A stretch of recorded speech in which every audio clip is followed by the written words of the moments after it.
I'm Marisa Norcross. And I'm Dave Freund, and this is The Next Page. Marissa, how are you today? I'm wonderful. How are you? I am terrific. You know, today was our annual golf outing at Bellevue, and wow, I was there, you know, as the golfers were, I guess they aren't kicking off, they're taking off, right? Had a really nice lunch. The Bellevue does a beautiful job for us all the time, and it was a gorgeous day, like 80 degrees, slight breeze, which is great because with all the rain we were having, I thought we might need to build an ark. Yeah, today, the day we're recording, the day of our tournament, is a beautiful day, and it was so great to hear from so many people that we haven't seen in a long time, and to see them, and just so many of them said, "Oh, I've been waiting for this for so long. I'm so happy to be here. I've been really looking forward to doing this with my team." So I think we all had a new appreciation for the tournament, which is this was the 24th year. Wow. So, Wow, that's amazing. I didn't even know that. Yes. So next year we should go real big. We should. 25. That would be is that our silver anniversary? Is that what that is? Yeah, I think so. 25. Yeah. Silver anniversary golf tournament. Wow. So when I sent you a post that said "Time to grab the baton," what were you thinking? I had to do some Googling. Like, what is this a track and field event? I was thinking about like gymnastics, all kinds of things. But first of all, in the first paragraph where you describe your experience at the Maxwell recertification with the Orlando Symphony Orchestra, I just thought, how cool. It was. What an interesting way to discuss the topic. Yeah. And then, I shared with you that I was not in band or orchestra in high school or middle school or elementary school for that matter. So, this, I had to read through it a couple times, but I love the analogy that you made. So tell us a little bit more about this week's post. Sure. So, what happened? I was actually thinking about, training. As of course I'm thinking about training. I'm thinking about leadership. I was thinking about, how we try to work and develop people to their strengths. And I had walked into my office at MACNY, and on my bookshelf was a baton. And this is an orchestral baton. And there was still the tag on it from when I got it. And so I received this baton back in March of 2016.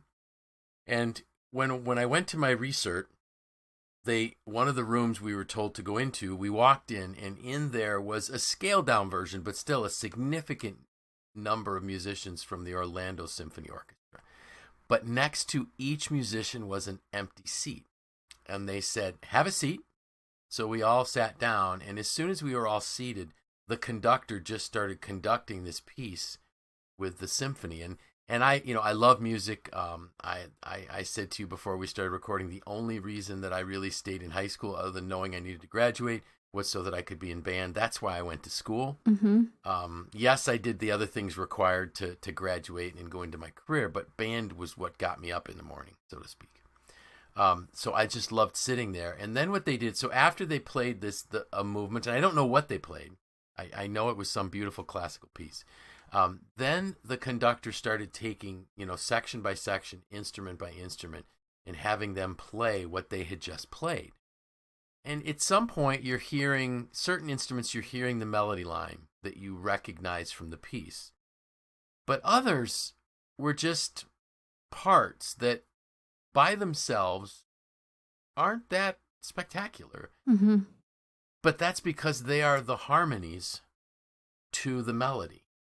And without them, the melody doesn't sound as good. And so it takes all of the parts. It takes all of the musicians learning their specific parts and playing them at exactly the right time, with the right time signature, the right tempo, starting and stopping. And, people don't realize how exacting music is, especially classical. It is extremely exacting. And you have to be in exactly the right spot. And so it takes a tremendous amount of practice. So as I was going through this, analogy in my mind, I realized, okay, so now it's summertime and people are on vacation, but now is when leaders need to start thinking about the masterpiece that they want to compose and conduct when summer's over. What do we want our people to learn? What skill sets do we want them to have? And how will we learn? And so I kind of took that analogy and I broke it down into, I said there's 3 different ways that we learn. And the first one is start by learning together. And I noted that we have to identify the skills and the knowledge that our team needs to learn based on the piece that we want to compose and then conduct. And the best way to do this really is collective learning. Mm-hmm. And so I kind of made the analogy just before we started recording was it's kind of like band or orchestra practice. Everybody comes together and we're all learning something together. So, companies need to realize there's so many ways to do this today. I personally love the idea of lunch and learns. And I believe that every organization should be doing a lunch and learn once a month. You don't need to, as much as I love it when you bring trainers in like me, or some of the other consultants that MACNY works with, but you can do it just as a book study. Right. Pick a book. Mm-hmm. And even if you take one book and you do a chapter a month, you could probably get through most books. If they're short chapters, you do 2 a month, but you could get through that book in a year. Mm-hmm. And it gives us this foundation piece that everybody's learning. Now, if you've got a really high achieving team, have different departments present on a topic, or different employees present on a topic every month, and then we're all learning the same type of thing. So that would be our band orchestra band practice. When I was in high school, that was first period every day. First thing we did was we went to band. Mm-hmm. So then the second one that I thought of is project-based learning. And this is where we've identified specific things that our teams need. And what's neat about project-based learning is it's a tremendous way to build cohesive teams. Because as they're learning about each other. They're learning behavior profiles. They're understanding how each other reacts to challenges or tasks or problems that might present themselves. As I'm thinking about this, I'm thinking about some of the projects that we worked on at MACNY over the years, bringing technology into our rooms, or, having a technology committee, or when we work on events, we've got event planning committees. And while these aren't truly in-depth projects, we still learn a lot about each other, don't we? We learn a lot about each other in those meetings. Yep. And then I kind of drew a parallel from that to whenever you're part of a band or an orchestra, you have lessons that are done by section. So perhaps the violins have a lesson. If you have a fairly large orchestra, especially in schools, and now I'm talking more of a high school level, you would have, the first violins might have their lesson together, and the second violins their lesson together, and third, and so on. The cellos have their own lesson together. If it's a band, I played trumpet, so the trumpets had a lesson together, and it wasn't the whole brass department or section. It was just trumpets. Mm-hmm. So I kind of used that as our project-based time, and it's interesting to go back to a band analogy. Within our trumpet section, there were those that had skills to play different types of music. I'm thinking my senior year. The way I played best was I had a good tone, a good sound, fairly decent range, but I wasn't as good at playing fast movements where there was a lot of fingering and a lot of notes that I had to play. I was the person that would play the more melodious type of things. But one of my classmates, Allison, she was amazing at super fast runs. And so it was neat how the band teacher, how Mr. Bishop, he did a piece that featured the trumpet, but he broke it up so that each one of us played to our strength. And I thought, wow, what an amazing example. So within our the jobs that we're doing, we may have two people that might have the same job, but they're very different in their giftedness. So are we really letting them work or play to their giftedness? Then the last part was specialized learning.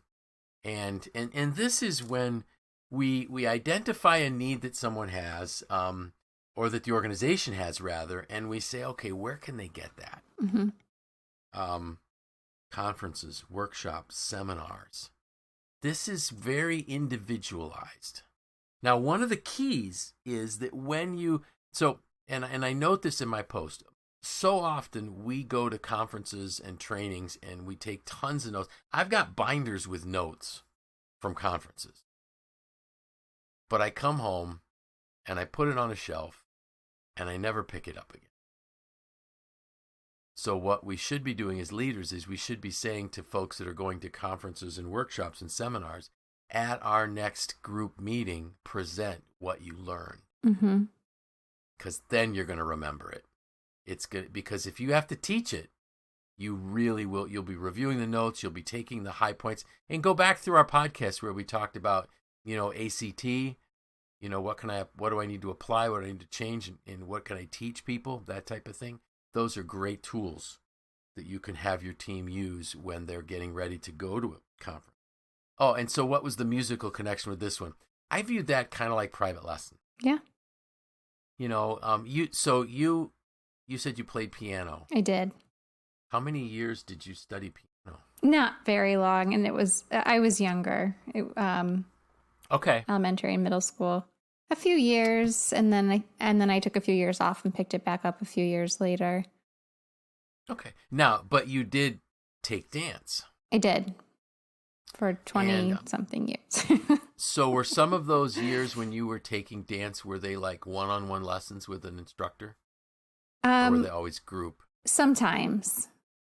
Mostly group, and then some smaller group. So similar. I mean, larger group, smaller group, and then some private or semi-private. Yeah. So what was the difference for you in terms of learning as the group got smaller? How was the learning different? As the group got smaller, we were able to hone in on specific things or specific skills or specific type of dance, versus, a larger group would be more generalized, I guess, but also just the amount of attention that the instructor could give each person, right? The more people you have, the less attention each person gets.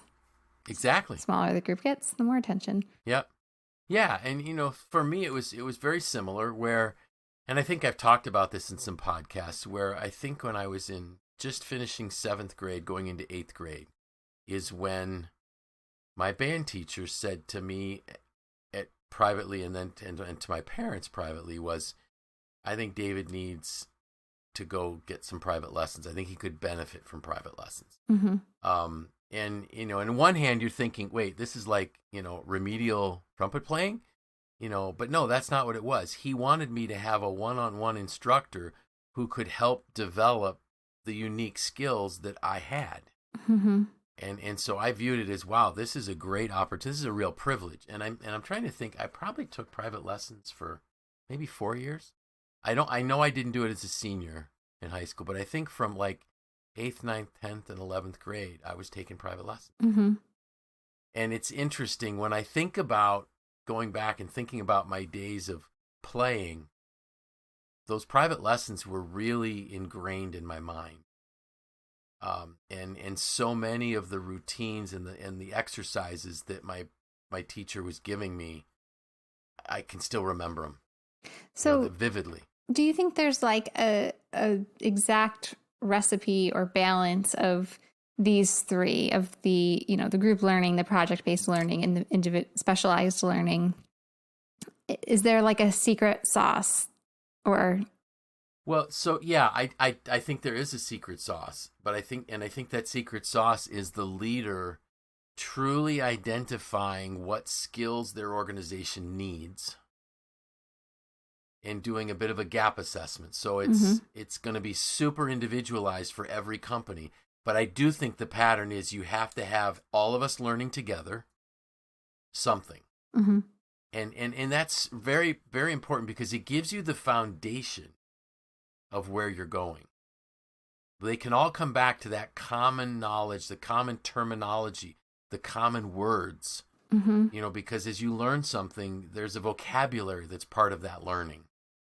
And the leader needs to make sure everybody is speaking the same language, using Mm-hmm. the same vocabulary. And then I think the project-based, or what I would call the sectional lessons kind of thing, making sure that each department is learning something together so that they learn the strengths and weaknesses of each person so that they can then collaborate most effectively. Mm-hmm. They're going to learn how each other wants to communicate. Hopefully you're going to put some DISC training in there, some DISC-based communication training. And I think that becomes really critical to get high-performing teams. Mm-hmm. And then lastly, that individualized, hey, where do I see this person 5 years? When Mr. Bishop, my band teacher, approached my parents about a private lesson going into 8th grade, he wasn't thinking about 8th grade because he was the high school band teacher that came to the junior high concert. So he was telling my parents, I think he could benefit from this two full years before he would see me again. Mm-hmm. Because he taught me in elementary school, and then I went to a different school for 3 years and a different teacher, but he was planning 2 years down the road. Where would I be when I hit high school, which in the city was 10th grade? So I don't know if that's a secret sauce, but it really is that going from general, based on the needs of the organization, to highly individualized based on the giftedness of the. Mm-hmm. And so I guess I could use a sports analogy if I would be athletic, but I'm not. The only athletic thing that I ever was halfway decent at was skiing. But it's the same thing of, you start out with T-ball, you go to Little League. When I was young, it was called Babe Ruth. I don't know what it's called now, maybe the majors, something like that. And there are people looking to put kids on travel teams to give them extra playing opportunities Mm-hmm. from between seasons type of thing. So think about that as leaders. We're building this team, we're building this symphony, and we want the symphony to sound amazing. Now, I got a sound clip I'm going to play here. Anybody that's played an instrument knows that this is an orchestra tuning up. And it doesn't sound very good. It's not meant to sound good. Now I found that on YouTube, and I love some of these posts. Oh, one of the things I missed the most about orchestra was tuning. Well, I don't miss that at all. And I mentioned to you that I had the chance to conduct an orchestra, Mm-hmm. and I hated tuning. Oh man, as an orchestra director, tuning up an orchestra.